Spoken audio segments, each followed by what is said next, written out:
Welcome back to Modaufy Garage. On this episode, I'm changing a cracked radiator and doing a coolant flush on the Subaru Impreza. I've never changed the coolant on this Subaru, and because I don't know exactly what coolant has been used in the past, I'm going to start from scratch. So what I'm going to do, I've got this product, it's a flush and clean product. You put it in for 20 minutes, get the engine up to operating temperature, then drop the water. What I'm then going to do, because I don't know exactly what coolant's in it, and I'm putting this concentrate in it here, I'm going to do a full flush, proper flush, fill everything up, get it back to operating temperature, then drop the water again. Once I've done all that, I'm going to replace the upper and lower hoses on the radiator, and I've also got to replace the radiator because that's the original one in the car, has a crack in it. So the one I've got, it's an automatic car. I've got the transmission cooler lines here, and let's just put all these parts in the car. So let's get this process started. So first thing, open up your radiator cap, open up the bottle, and start pouring it in. Remember, when you're flushing your radiator, you want to flush the entire system. So what you need to do, you need to open the heater up. So I'm going to put my heater all the way to the warmest setting. I've taken the car for a drive. It's completely cooled down now to the touch. So what I need to do, I need to drop the radiator fluid that's in there now. So to do that, what I'm going to do, I'll start removing some of the bits around the engine because I'm going to have to do that to take the radiator off anyway. So I'm going to take off this air intake, and then I'm going to go underneath and I'm going to take off the plastic tray that sits underneath the engine. To take the air intake, it's just two plastic clips. So just put a screwdriver in the middle of it, take them out, lift it, pop it up, and they should come out like that. Simple as that. Just put them in a safe spot. And once you've taken the scrivets out, plastic clips, just pick up the air intake and it comes off like that. Put it to the side. Underneath on the plastic tray, there is 3 bolts and they're 12 millimeters. So there's 2 at the front and 1 right in the middle. So I'll just get to undoing those. Put on this on the right way.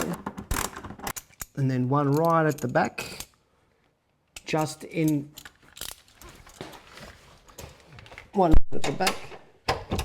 And then on either side of the wheel arches, there's 2 plastics. There's 2 plastic clips holding the rest of the plastic up. So I'll just go and take those off now.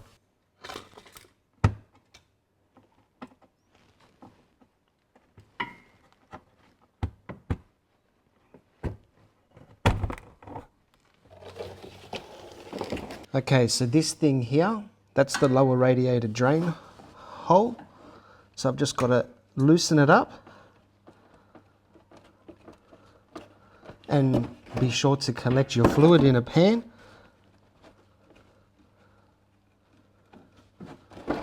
Just keep your fingers out of the way. Take the radiator cap off, and that's going to help the flow. When you dispose of the liquid, dispose of it properly. I've got containers that I've been saving to put it into, and you just get rid of it the right way. There are 2 screws holding this heat shield into place. There's one here and one over there, so I'm just going to get this out, and that's just going to give me easier access to all the pipes underneath. Especially, I'm going to have to remove it for the transmission lines. These 2 screws are a 10 millimeter. This is the lower radiator pipe. So what I'm going to do now, just to see how much fluid's left in the engine, I'm just going to take this off. I've got my tray underneath it, my pan ready to go. So I'm just going to pull this off, get these back a little bit.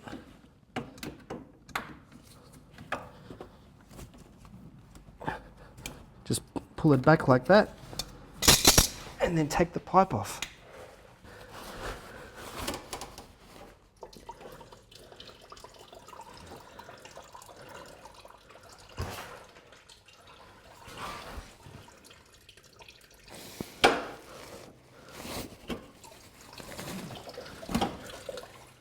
So you could see the amount of force that I needed to take the bottom pipe off. It would not budge at all. So that's why I ended up getting this pry bar, hooking it off and getting it. But I tried to loosen tried to loosen the pipe with these hooks and just trying to get them underneath just to see if I could break the seal. Now I need to go back underneath because I've got to do the transmission lines, but I thought I'll have a break, get off my back for a moment, so I'll just take as much as I can off the front. Oh, this one came off easier. And take this coolant reservoir tank out. So basically all I'm doing here is you move it forward like that and it should just pop out like that, and just take the hose out. Well, I'll take the hose off here and I'll drain that contents into here. And before I put that back in the car, I'm gonna give this a good clean. So I wanted to have a break from sitting with my back on the floor. However, what I've realised when I started to take off the fans, that there's something holding them underneath and I can't actually see what it is. So I'll pull it all out together in one piece with the radiator. So before I can do that, because this is an automatic car, there are 2 transmission feed lines going into the radiator. So I've got these clamps, these line clamps or hose clamps, whatever you want to call them. So there's a clip like this for the radiator, but they're only smaller, holding the transmission line. So I'll pull those back. Then I'm going to clamp the lines up, and then once the lines are clamped up straight away, I've got these little caps, and they came with a new radiator, luckily. So I can just plug the lines to stop the transmission leaking. When I get the radiator out, I will empty as much fluid as I can from the radiator, and I'll put it back in the transmission.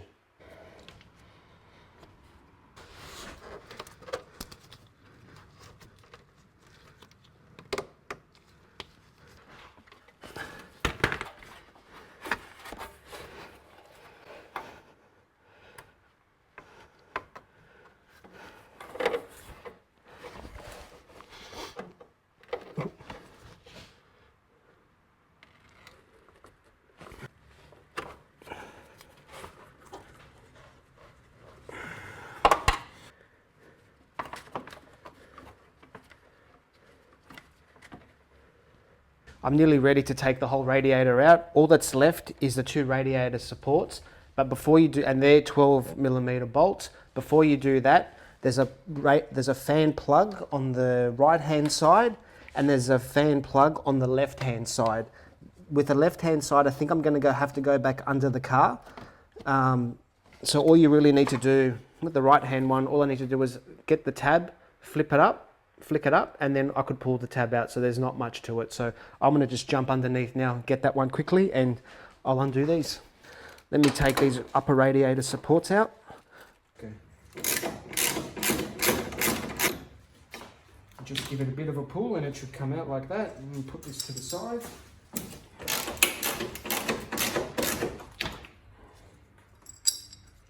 So right now, everything should just pop straight out.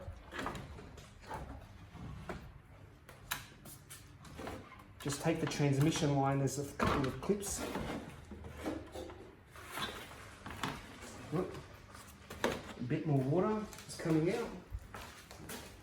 All I need to do now is finish disconnecting the fans.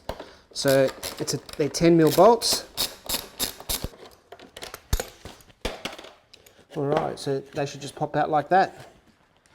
Put the left hand one there, and put the right hand side one there. Alright, that's one broken radiator, and that's one old radiator.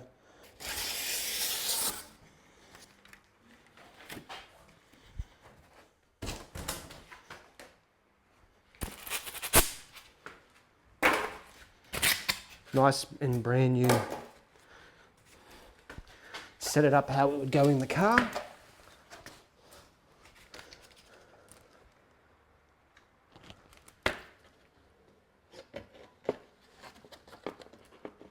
Line the fans up like that, like so.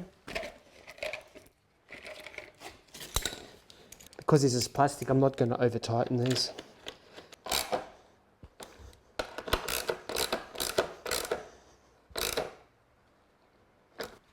You can see these 2 tabs, they fit right into there, like so. clip, put them in, line them up, bang, line them up with the top hole, and that's the radiator all ready to go.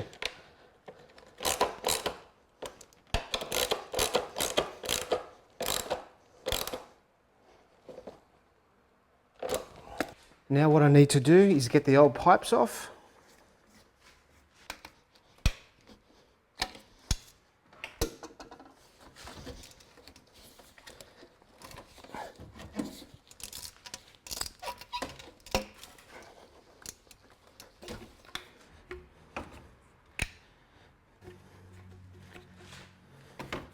Now the reason I'm changing these, because the car's 13 years old and I'm spending all this time putting new coolant, flushing it, I don't need these to pop a leak down the track, so cheap insurance.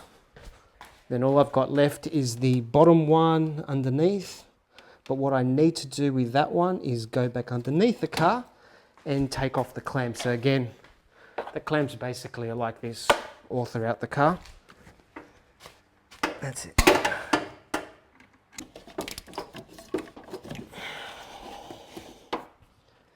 Right, it's time to put it all back together again, ready for the first flush. So before I put it in, I'll just explain to you. So these two locating tabs, pins, whatever you want to call them, they will fit, you will see the mounts, and they will fit directly into the, you just got to wait till they, here we go, they're in, like that.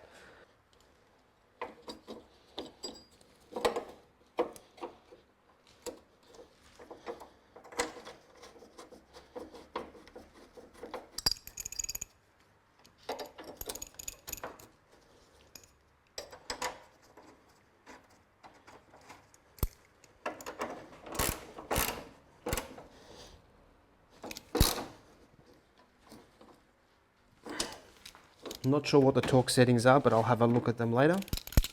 So the radiator's back in, the supports, as I said, I'm gonna find what the torque settings are because they were tight. So as I said, I'm replacing the hoses. So the top radiator hose part, it's a Gates, what I'm using anyway. The part number is 23460.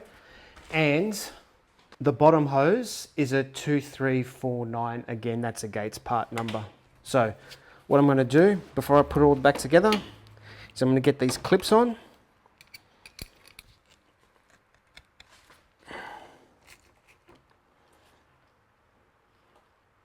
So with luck, turns out that the original spring clamps, the original Subaru spring clamps do not fit over these Gates pipes. So I've had to run down to an auto store and buy these clamps that I can tighten up with a screw. So let's just put it all back together because I want to do the first flush.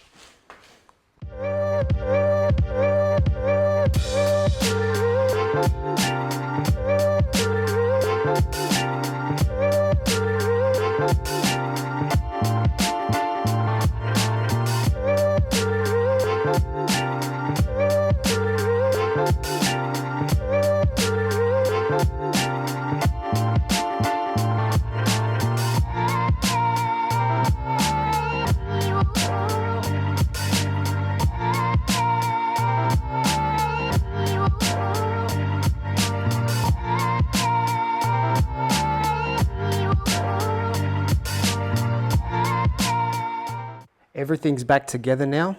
It's all, I've double checked everything. All the hoses are on, transmission lines are on, the fan plugs, the fans are plugged back in, the overflow bottles in. So all that's left to do now, as I said, because I don't know what fluid was in previously, what I'm gonna do now, I'm gonna do a complete flush with distilled water. I'm gonna get that up to operating temperature. I'm gonna let the car cool down again. I'm going to drop the water, and once I've dropped the water, then I'm going to fill it up with the brand new coolant. So let's get to it. So I'm going to do a flush like I would be filling up brand new coolant. So I went and invested in one of these spill-free kits on eBay. So just got to find the right parts, and then all I need to do is set it up. So basically with this kit, Put that in there. Put that over the top. Find the spot. Put it on. That should be nice and tight. Doesn't look like that's going to leak. Put that on top. I'm going to take this out. Take the lid off. And then I'm going to start filling. And this will be a good test for leaks. So just distilled water. You might think it's a bit overkill, but this is what I've decided to do.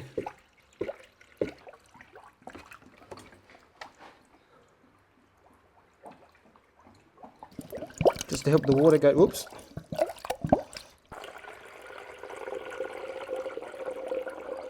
All right, I'll turn the car on.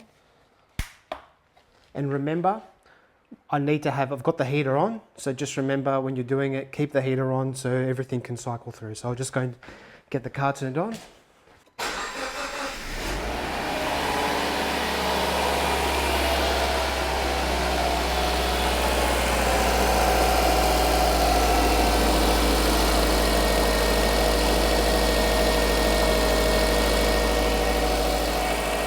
So in the Subaru manual, it says when you do change the coolant and you're putting the fresh fluid in, it says start and raise the engine to 2,000 to 3,000 RPM for 5 to 6 times within 40 seconds. So I'll go and do that now.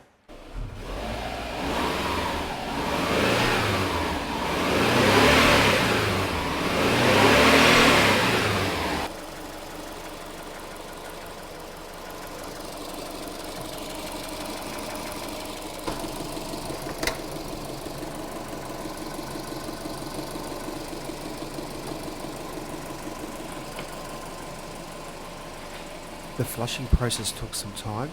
To help speed it up, every time the funnel filled with old coolant, I would block the funnel, turn the car off and empty the water. I then filled the funnel up with fresh water and repeated these steps until the old coolant was removed. I've completed a flush on it now. So what I'm going to do now is drop everything, all the coolant that's currently in there, just let it cool down for a little bit longer, and then I'm going to top it up with fresh coolant. The flush is all finished. I've drained it for the final time. Now I'm ready for fresh coolant. So what I'm doing, I'm mixing this at a 50-50 rate. I think it's like the Subaru stuff. So I found this old bottle, filled up the distilled water, 2 litres, and then the remaining 2 litres with the coolant concentrate. So what I'm gonna do, basically what I did before, fill this up, turn the car on, bleed the system out, and we're good to go.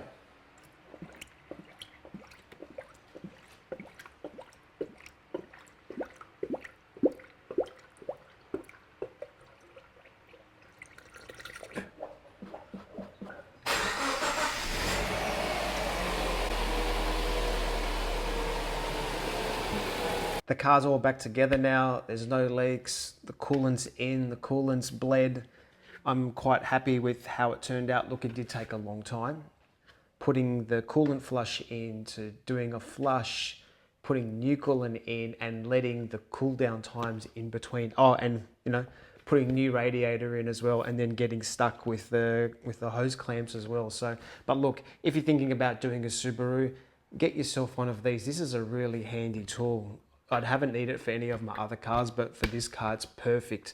So pretty much, you connect it up to your radiator cap, get the right part, put it in, keep it up to a certain level, make sure there's no air bubbles, do your bleeding, hit your accelerator when you're bleeding it a few times to try and force those air bubbles out. I try to squeeze the upper and lower hoses to help do the bleed process as well. But look, overall, I'm quite happy with it.